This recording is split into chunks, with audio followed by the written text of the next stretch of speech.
Good afternoon, everyone. How many of us wake up every morning with a bad habit of immediately grabbing our phones? Maybe we're checking notifications, scrolling through Instagram, or just catching up on the latest news. Now imagine if I told you depression rates nearly doubled over the past 2 decades, and researchers believe social media played a significant role in that. Does that make you think twice about how much you spend scrolling every day? My name is Eric Baker, and today I want to talk to you about the effects of social media use and what it can do to your mental health. While social media has many positive uses, it can also become harmful when we spend too much time consuming it. Today, I'll discuss 3 main points. First, how social media encourages unhealthy comparisons. Second, how excessive use contributes to anxiety and depression. And finally, simple habits we can develop to reduce these negative effects while still enjoying social media. We'll begin with one of the biggest problems social media creates, which is unhealthy comparisons.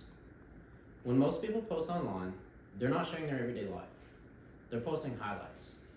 We see vacations, promotions, engagements, or just new adventures. But what you don't usually see is the bad days, the problems, and the failures. Because of that, it's easy to begin comparing your everyday life with someone else's highlight reel.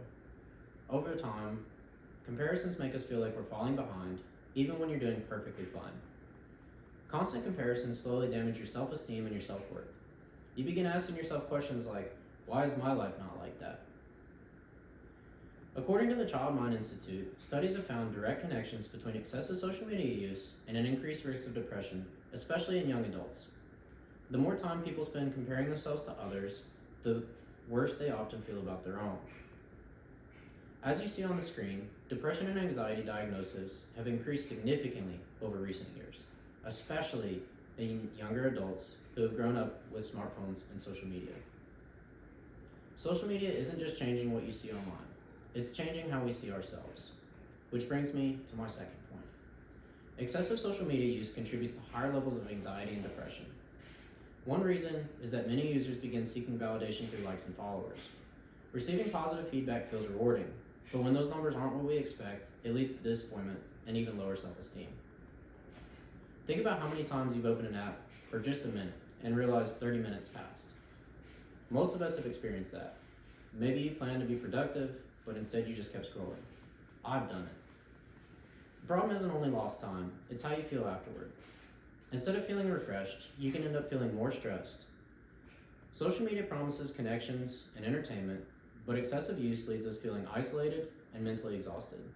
That's why it's important to recognize when social media is serving us and when we're serving it. Over time, many people become dependent on constant validation. Instead of posting because they enjoy experiences, you post for approval.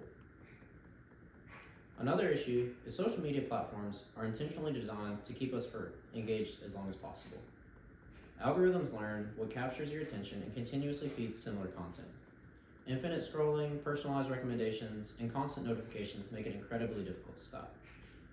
The longer we stay online, the less time we spend doing activities that actually improve our mental health.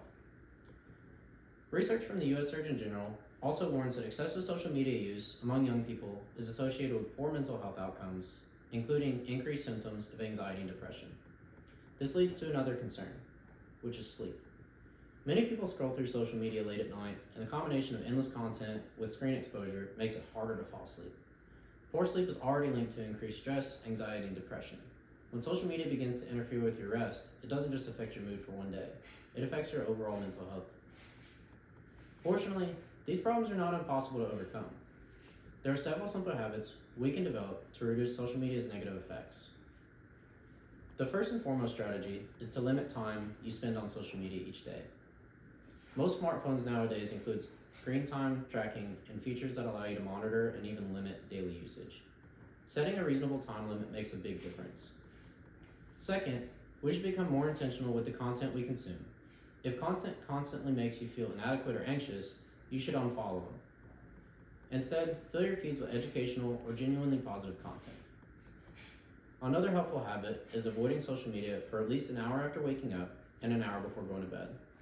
Starting your morning without immediately comparing yourself to others allows you to focus on your own goals, and avoiding screen time before bed improves your sleep quality. Finally, start making an effort to reconnect with people in real life. Spending time with friends and family face to face helps build stronger relationships and reminds you that genuine human connection is far more meaningful than likes and followers. Social media itself is not the enemy. Like many things in life, moderation is key. So today, we discussed how social media encourages unhealthy comparisons, how it contributes to anxiety and depression, and how we can minimize these effects through healthier habits. I'm not here to suggest we delete social media apps or abandon technology altogether. Social media has become an important part of modern life and offers many benefits, but we must learn to control our use instead of allowing it to control us. The next time you find yourself reaching for your phone just to scroll aimlessly, I challenge you to pause and ask yourself one simple question. Is this helping me, or is it just wasting my time? Thank you.